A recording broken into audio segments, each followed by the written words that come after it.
నమస్తే Santosh, welcome to special focus. Rash driving అయిన వాళ్లే, గంజాయి స్మగ్లింగ్ అయిన వాళ్లే, చివరకు నకిలీ కరెన్సీ దందాలో కూడా వాళ్ల పేర్లే వినిపిస్తున్నాయి. ఫ్యూచర్ లో సాఫ్ట్వేర్ కంపెనీల్లో కాలు మీద కాళ్లేసుకుని ఉద్యోగాలు చేయాల్సిన బీటెక్ స్టూడెంట్స్ వీధి రౌడీలా తన్నుకుంటున్నారు. అసలేంటి పరిస్థితి? పుస్తకాలు వదిలేసి కత్తులెందుకు దూస్తున్నారు? చదువులు మానేసి నేరాలెందుకు చేస్తున్నారు? ఇంజనీర్లు కావాల్సిన వాళ్లు క్రిమినల్స్ ఎందుకు అవుతున్నారు? బీటెక్ స్టూడెంట్స్ లో ఈ క్రైమ్ యాంగిల్ ఏంటి? అసలు ఈ కుర్రాళ్ళకేమైంది?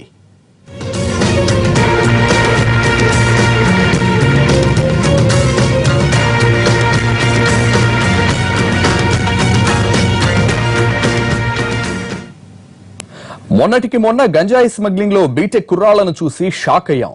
ఆ తర్వాత వ్యభిచార గృహాల్లో విటులను బ్లాక్మెయిల్ చేస్తూ బీటెక్ స్టూడెంట్స్ డబ్బులు వసూలు చేస్తున్నారని తెలుసుకుని ఇదేం పోయే కాలం అనుకున్నారు జనం. ఇప్పుడు ఏకంగా నకిలీ నోట్ల దందాలో దిగిపోయారు హైదరాబాద్ లోని భావి ఇంజనీర్లు. కాలేజీ క్యాంటీన్లే అడ్డాగా నోట్ల చలామణి చేస్తుండడం షాక్ ఇస్తోంది. ఇక వరంగల్లో బీటెక్ స్టూడెంట్లు వీధి రౌడీలా నడి రోడ్డుపై కత్తులతో తలపడ్డం మరో సంచలనం.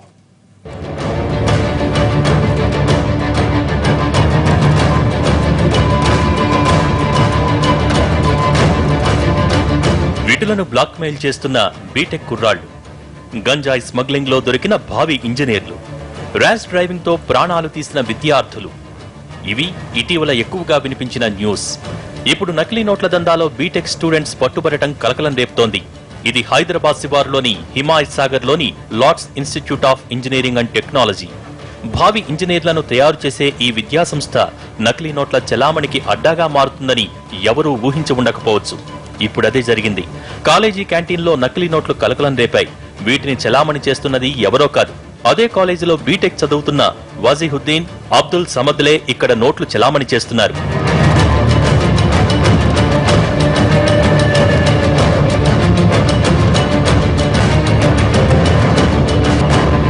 మోతేషా అలీఖాన్, అతని స్నేహితుడు అప్పుల్లో కూరుకుపోయారు. తమ అప్పులు తీరటం కోసం నకిలీ నోట్ల దందా మొదలుపెట్టారు. మార్కెట్లో చెలామణి చేస్తే గుర్తుపడతారని భావించి కాలేజీలను టార్గెట్ చేశారు. లార్డ్స్ ఇంజనీరింగ్ కళాశాలలో చదువుతున్న వాజీహుద్దీన్, అబ్దుల్ సమద్లకు కమిషన్ ఆశ చూపించి బుట్టలో వేసుకున్నారు. అత్యాశకు పోయిన విద్యార్థులు వారితో కలిసి కాలేజీ క్యాంటీన్లో నకిలీ నోట్ల చెలామణి మొదలుపెట్టారు. తళతళ్లాడే కొత్త నకిలీ నోట్లతో క్యాంటీన్కు వెళ్లారు. క్యాంటీన్ రద్దీగా ఉన్న టైంలో దొంగ నోట్లను ఈజీగా మార్చేయవచ్చని ఇద్దరు స్నేహితులు స్కెచ్ చేశారు. కొన్నిసార్లు సక్సెస్ఫుల్ గా దొంగ నోట్లు మార్చేశారు. నకిలీ నోటును గుర్తుపట్టని క్యాంటీన్ సిబ్బంది వాటిని తీసుకుని చిల్లరిచ్చేశారు.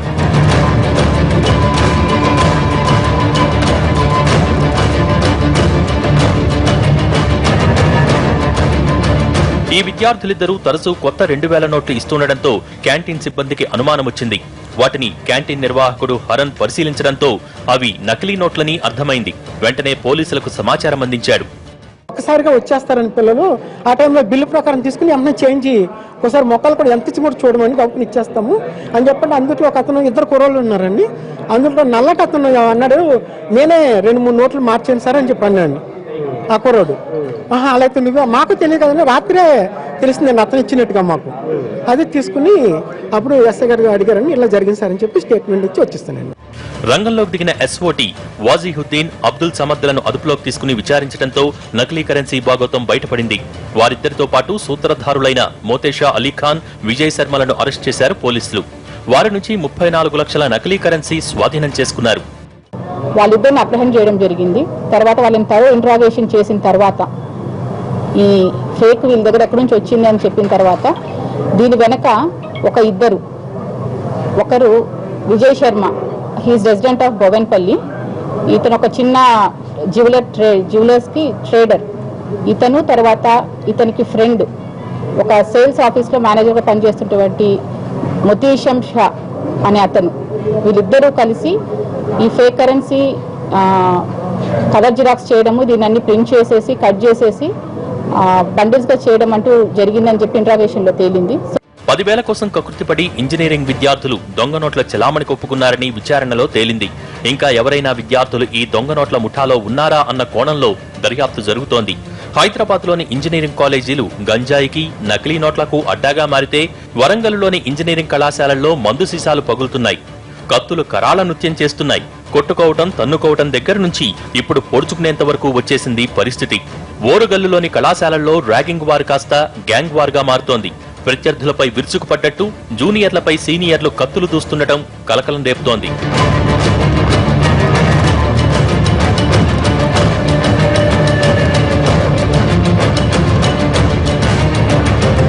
ఇది ఎల్కతుర్తి మండలం అన్నాసాగర్ ప్రాంతంలోని ఓ ఇంజనీరింగ్ కళాశాల. ఇక్కడ సీనియర్లు రోజు జూనియర్లను వేధిస్తున్నారు. ర్యాగింగ్ చట్టం కాస్త బలంగా ఉండటంతో కళాశాలలో కాకుండా బయట రచ్చ చేస్తున్నారు. క్లాసులు ముగియగానే జూనియర్లు సీనియర్లకు మందు తాగించాలట, లేదంటే సీన్ సితారే అవుద్దని నానా గోలా చేస్తున్నారు. బీటెక్ ఫస్ట్ ఇయర్ చదువుతున్న రాకేష్, కమల్ ను 6 సీనియర్లు టార్గెట్ చేశారు. మద్యం తాగించలేదన్న కోపంతో చేయి చేసుకున్నారు. నడి రోడ్డుపై తన్నుకున్నారు. పరిస్థితి చేయి దాటిపోవడంతో స్థానికులు అడ్డుకున్నారు. క్లాసులు ముగియగానే ఎందుకిలా గొడవ పడుతున్నారంటే మందు తాగించలేదని సీనియర్లు దాడికి దిగారంటున్నాడు ఓ జూనియర్ స్టూడెంట్. జూనియర్ సీనియర్ కు ర్యాగింగ్ చేసారు. వాళ్ళు మందు తాగించడం వల్ల డబ్బులు లేవని అంటే తాగించకపోతే వాళ్ళని వచ్చి కొట్టిరు. వాళ్ళు అందువలన జనాలు అందరూ పోయి వాళ్ళను కొట్టి బయటికి కొట్టిరు. వాళ్ళను 10 మంది ఉన్నారు. వాళ్ళు వీళ్ళిద్దరు ఉన్నారు. దెబ్బలు లాగిన వాళ్ళు 10 మంది వాళ్ళు ఉన్నారు. ఇక ఇది వరంగల్ జిల్లా బొల్లికుంట సమీపంలోని వాగ్దేవి ఇంజనీరింగ్ కళాశాల. ఇక్కడ ఏకంగా కత్తులతోనే దాడులకు దిగారు.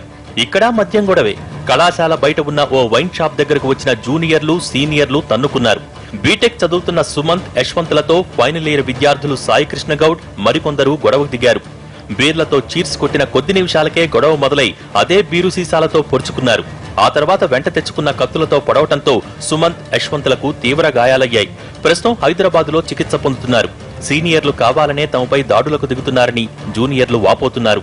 వారిద్దరిపై దౌర్జన్యానికి దిగింది కాక సుమన్ అనే వ్యక్తిని బాగా చితకబాది అతని మీద బీర్సిగా పలగొట్టి పొడవడం జరిగింది. అదేవిధంగా యశ్వంత్ అనే వ్యక్తిపై మన సాయి గౌడ్ అనే వ్యక్తి కత్తితో పొడవడం జరిగింది.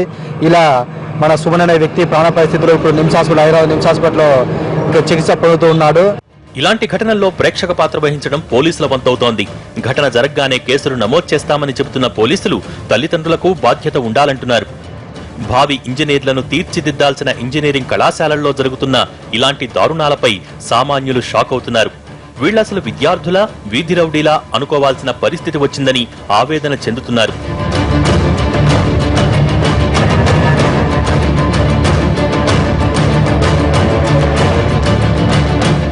శ్రద్ధగా చదువుకుని మంచి భవిష్యత్తుకు బాటలు వేసుకోవాల్సిన విద్యార్థులు ఇలా పక్కదారి పట్టడం కలవరపరిచే విషయం. చదువును అటకెక్కించి గ్రూపులు కట్టి చివరకు హత్యాయత్నాల వరకు వెళ్తుండడం చూస్తుంటే ఈ కుర్రాళ్లకు ఏమైంది అనిపిస్తుంది.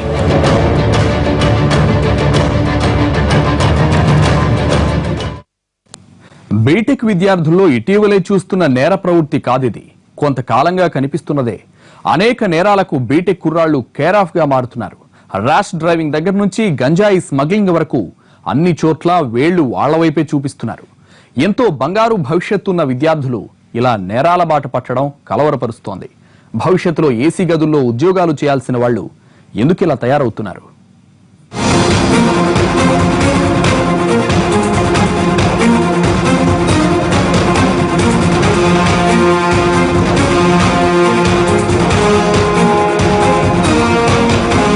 బీటెక్ లో సీట్ విద్యార్థులకు ఓ పెద్ద కళ. ఆ కళ నెరవేర్చుకునేందుకు ఇంటర్ నుంచే పుస్తకాలతో కుస్తీ పడతారు. రాత్రంతా జాగారం చేసి మరీ చదువుతారు.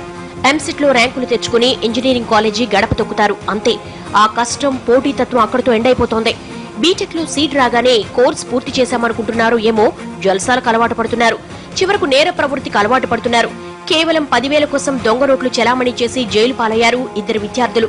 అంతకుముందు కొందరు స్టూడెంట్స్ డబ్బు కోసం వీటిలను బ్లాక్ మెయిల్ చేయడం సంచలనంగా మారింది. ఇది కూడా హైదరాబాద్ లోనే జరిగింది. కూకట్పల్లిలోని వ్యభిచార గృహాలను టార్గెట్ చేశారు ఇంజనీరింగ్ కుర్రాళ్లు. ప్రముఖ ఇంజనీరింగ్ కాలేజీలో బీటెక్ ఫైనల్ ఇయర్ చదువుతున్న వంశీకిరణ్, నాగేంద్రబాబు, సాయి కిరణ్, ప్రణీత్ రెడ్డి, సాయి తేజలు ఈజీ మనీకి అలవాటు పడి బ్లాక్ మెయిల్ దందా మొదలుపెట్టారు. వేశ్య గృహాలకు వెళ్లే విటులను ఫోటోలు తీయడం, సోషల్ మీడియాలో పెడతామని బ్లాక్ మెయిల్ చేయడం, అందరి కాడికి దోచుకుని జల్సా చేయడం వీరి పని. బాధితుల ఫిర్యాదుతో బీటెక్ బాబుల బాగోతం బయటపడింది.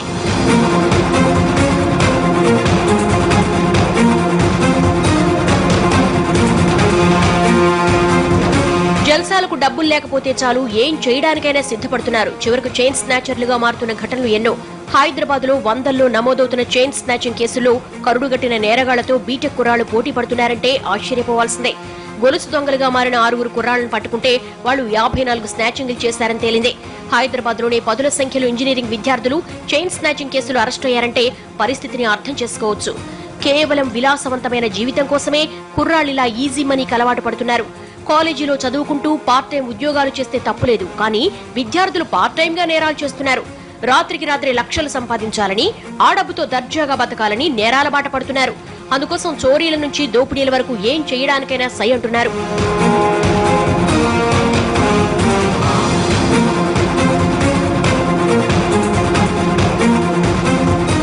కష్టపడి సంపాదిస్తే డబ్బు విలువ తెలుస్తుంది, కానీ అడ్డదారిలో సంపాదించిన డబ్బును మంచినీళ్ళలా ఖర్చు చేస్తున్నారు కుర్రాళ్లు. హుక్కా సెంటర్లకు వెళుతూ గుప్పుమని పొగలు ఊదేస్తున్నారు. డ్రగ్స్ మత్తులో చిత్తైపోతున్నారు. కాలేజీలో అడ్డాగా గంజాయి పీల్చేస్తున్నారు. ఇంకొందరు విద్యార్థులైతే ఏకంగా గంజాయి వ్యాపారుల అవతారమెత్తి తోటి విద్యార్థులకు గంజాయి సప్లై చేసేస్తున్నారు. కొద్ది రోజుల క్రితం ఎన్టీవీ పోలీసుల జాయింట్ ఆపరేషన్ లో నమ్మలేని నిజాలెన్నో బయటపడ్డాయి. హైదరాబాద్ శివార్లోని 6 ఇంజనీరింగ్ కాలేజీల్లోని స్టూడెంట్స్ మత్తు కోసం ఎలా వెంపర్లాడుతున్నారో ఈ జాయింట్ ఆపరేషన్ లో బయటపడింది.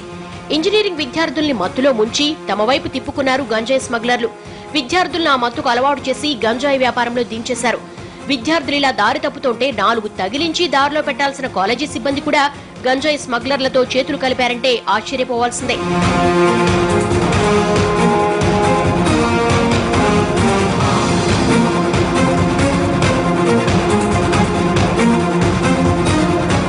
ఈ రిసార్ట్ లో పనిచేస్తున్న విజయ్ విద్యార్థులకు గంజాయి సప్లై చేస్తున్నాడని ఎన్టీవీ పరిశోధనలో బయటపడింది. విజయ్ ని ట్రాప్ చేస్తే అతడికి ఓ ఇంజనీరింగ్ కాలేజీలో పనిచేస్తున్న ప్రకాష్ గంజాయి ఇస్తున్నాడని తెలిసింది. విజయ్ ద్వారా ప్రకాష్ ను పిలిపిస్తే అతనితో పాటు ఓ ఇంజనీరింగ్ స్టూడెంట్ కాలేజీ బ్యాగ్ తో వచ్చాడు. పోలీసులు వాళ్లను పట్టుకుని బ్యాగును పరిశీలిస్తే అందులో 100 గంజాయి ప్యాకెట్లు బయటపడ్డాయి. ఈ ముగ్గురిని విచారిస్తే అనేక నిజాలు బయటపడ్డాయి. ఒడిషా నుంచి గంజాయిని తెప్పించే ఈ ముఠా 10 గ్రాములతో గంజాయిని చిన్న చిన్న ప్యాకెట్లుగా చేసి ఒక్కో ప్యాకెట్ ను 2 నుంచి 400లకు అమ్ముతున్నారని తేలింది. ఇలా అనేక మంది కాలేజీ విద్యార్థులకు గంజాయి సప్లై చేస్తున్నారన్న విషయం తెలిసిందే.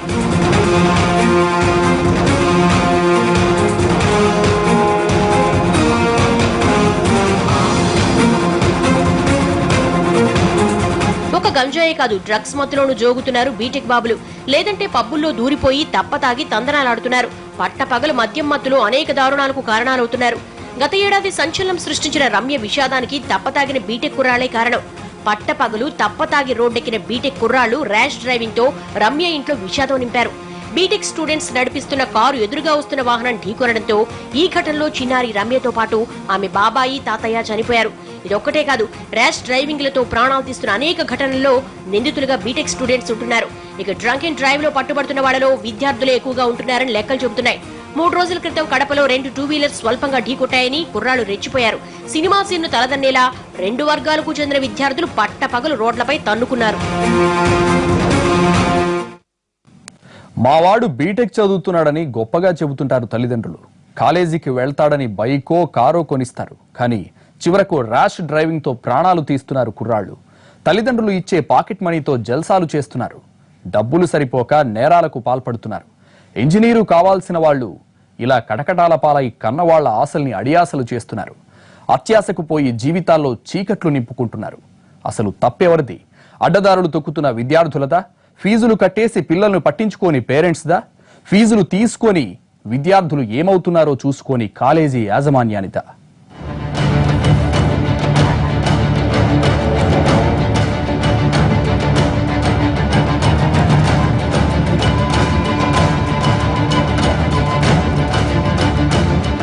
డిగ్రీలో పీజీల కంటే బీటెక్ చదివితే ఫ్యూచర్ బాగుంటుందని ఇంజనీరింగ్ లో చేర్పిస్తారు తల్లిదండ్రులు. ఇంటర్ చదువుతున్నప్పుడే కోచింగ్ ఇప్పించి మరీ ఎంసెట్ రాయిస్తారు. మంచి కాలేజీలో సీటు రాగానే స్వీట్లు పంచి సంబరాలు చేసుకుంటారు. ఇక టిప్ టాప్ గా తయారై ఇంజనీరింగ్ కాలేజ్ లో అడుగు పెడతారు కుర్రాళ్లు. అప్పుడే రెక్కలొచ్చిన పక్షుల్లా తమకు ఫుల్ ఫ్రీడమ్ వచ్చేసిందనుకుంటారు. చదువును అటకెక్కించేసి పక్కదారి పడుతున్నారు. తమ భవిష్యత్తుకు బంగారు బాట వేసుకోవాల్సిన తరుణంలో ముళ్లబాట పడుతున్నారు. కాలేజ్ లో చెడు స్నేహాలతో డ్రగ్స్, సిగరెట్స్, గంజాయి, మందు లాంటి వ్యసనాల బారిన పడుతున్నారు. జల్సాలకు డబ్బు కోసం అడ్డదారులు తొక్కుతున్నారు. తల్లిదండ్రులు కాలేజ్ ఫీజులతో పాటు ఇచ్చే పాకెట్ మనీ ఖర్చులకు సరిపోక అదనపు ఆదాయం కోసం చోరీలు, స్నాచింగ్లు చేస్తున్నారు.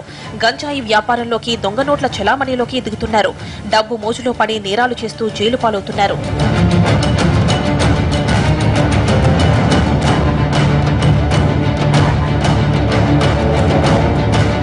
కుర్రాళ్లు ఇలా తయారవడానికి తప్పు వాళ్లది మాత్రమే కాదు, ఇందులో తల్లిదండ్రులది కూడా ఉంటుంది. ఫీజు కట్టేశామా, బండిలో పెట్రోల్ కు డబ్బులు ఇచ్చామా, పాకెట్ మనీ ఎంతో కొంత ఇచ్చామా అన్నట్టు కాకుండా అసలు పిల్లలు కాలేజ్ కి వెళ్తున్నారా లేదా, ఏం చదువుతున్నారు, రోజంతా ఏం చేస్తున్నారు, స్నేహితులు ఎవరు, అలవాట్లు ఏంటి అన్న దానిపై దృష్టి పెట్టట్లేదు తల్లిదండ్రులు. పిల్లల చదువుల కోసం అప్పులు చేస్తున్న తల్లిదండ్రులు వాటిని పట్టించుకోకపోవడమే ఇలాంటి పరిస్థితికి కారణం అవుతోంది. పేరెంట్స్ పట్టించుకోకపోవడంతో పిల్లలు చెలరేగిపోతున్నారు. అసాంఘిక శక్తుల వలలో చిక్కుకుంటూ చివరకు జైలుకు వెళ్తున్నారు. అప్పుడు కానీ తల్లిదండ్రులు కళ్లు తెరుచుకోవట్లేదు. చిన్న చిన్న కేసుల్లో విద్యార్థులు పట్టుబడితే తల్లిదండ్రులను పిలిచి కౌన్సిలింగ్ ఇస్తున్నారు పోలీసులు. అప్పుడు గానీ తమ పిల్లలు ఏమవుతున్నారో పేరెంట్స్ కి అర్థం కావట్లేదు. ఒక్కోసారి జాగ్రత్త పడే టైంకి పిల్లలు చేదాటిపోతున్నారు. అందుకే కాలేజ్ కి వెళ్లే పిల్లలపై తల్లిదండ్రుల నిఘా అవసరం అంటున్నారు పోలీసులు. కాలేజ్ కి వెళ్తున్నారా లేదా, కాలేజ్ కి అని చెప్పి ఇంకెటైనా వెళ్తున్నారా అని తెలుసుకోవాల్సిన బాధ్యత తల్లిదండ్రులదే. అంతేకాదు అవసరమైతే రెగ్యులర్ గా కాలేజ్ కి వెళ్తూ ఆరా తీస్తుంటే పిల్లల్లో భయం ఉంటుంది. రీసెంట్ గా ఇప్పుడు జరిగే క్రైమ్స్ అన్ని చూస్తే లైక్ ఇప్పుడు ఈ ఫేక్ కరెన్సీ, తర్వాత గాంజా, దాని తర్వాత ఆటోమొబైల్ థెఫ్ట్, స్నాచింగ్, రకరకాలుగా ఈ క్రైమ్స్ లో అన్నిట్లో కూడా ఈ యూత్ లైక్ ఇంజనీరింగ్ స్టూడెంట్స్ కానీ, డిగ్రీ స్టూడెంట్స్ కానీ, ఇంటర్మీడియట్ స్టూడెంట్స్ కానీ టార్గెట్ చేసుకొని చేస్తున్నారు. సో వీళ్ళ యాక్టివిటీస్ మీద తల్లిదండ్రులు నిఘా పెట్టి వాళ్ళు ఏం చేస్తున్నారు ఏంటి అనేది చాలా రేపు the parents have to be very cautious. పిల్లలు ఏం చేస్తున్నారు, ఇంటి నుంచి బయటికి వెళ్ళిన తర్వాత తిరిగి వచ్చేంత వరకు కూడా వాళ్ళు సోషల్ మీడియాలో వాళ్ళ ఫోన్స్ అయితేనేమి, వాళ్ళ సోషల్ మీడియాలో అయితేనేమి, వాళ్ళు మాట్లాడే కాల్స్ మీద అన్నిట్లో కూడా they should be very careful. వాళ్ళు ఏం చేస్తున్నారో వాళ్ళ యాక్టివిటీస్ మీద అంతా కూడా పెట్టి వాళ్ళకి యాక్టివిటీస్ మీద వాళ్ళు చాలా జాగ్రత్త తీసుకోవాల్సిన అవసరం చాలా ఉంది. ఇక విద్యార్థులు ఇలా తయారవడానికి కాలేజ్ యాజమాన్యం పాత్ర కూడా ఉంది. పిల్లలు ప్రశాంత వాతావరణంలో చదువుకోవాలని నగర శివార్లో, నిర్మానుష్య ప్రాంతాల్లో కాలేజీలు స్థాపిస్తున్నారు. చివరకు అలాంటి కాలేజీలే అసాంఘిక శక్తులకు అడ్డాగా మారుతోంది. పిల్లలు కాలేజ్కి వస్తున్నారా లేదా అని చూసుకోవడమే తప్ప కాలేజ్ నుంచి ఎటు వెళ్తే మాకేంటి అన్న ధోరణి చివరికి ఇలా కొంప ముంచుతోంది. కాలేజ్ కి రెగ్యులర్ గా వచ్చే విద్యార్థులతో సమస్యలుండవు, కానీ ఇర్రెగ్యులర్ గా వచ్చి వెళ్లే స్టూడెంట్స్ తో క్యాంపస్ వాతావరణం కలుషితం అవుతోంది. ఎక్కువగా నేరాల బాట పడుతోంది ఇలాంటి విద్యార్థులే. బంక్లు కొట్టి సినిమాలు, షికార్లకు తిరగడం, జల్సాల కోసం నేరాలు చేయడం కామన్ అయిపోయింది. ఇక కాలేజ్ సిబ్బంది సైతం క్రైమ్ రికార్డ్ మెయింటైన్ చేస్తున్నారంటే స్టూడెంట్స్ ఏమైపోతారు మరి? గంజాయి కేసులో ఓ కాలేజ్ ఎంప్లాయీ దొరకడం ఇటీవల సంచలనం సృష్టించింది.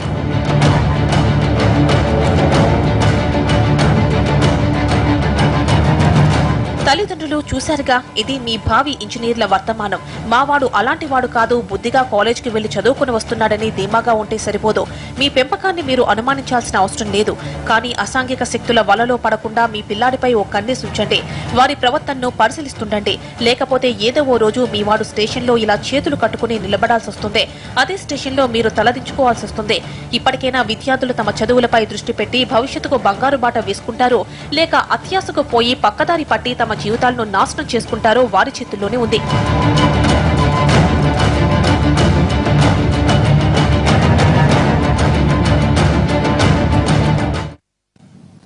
ఇది ఇవాల్టి స్పెషల్ ఫోకస్. మరో అంశంతో మళ్ళీ కలుద్దాం. నమస్తే.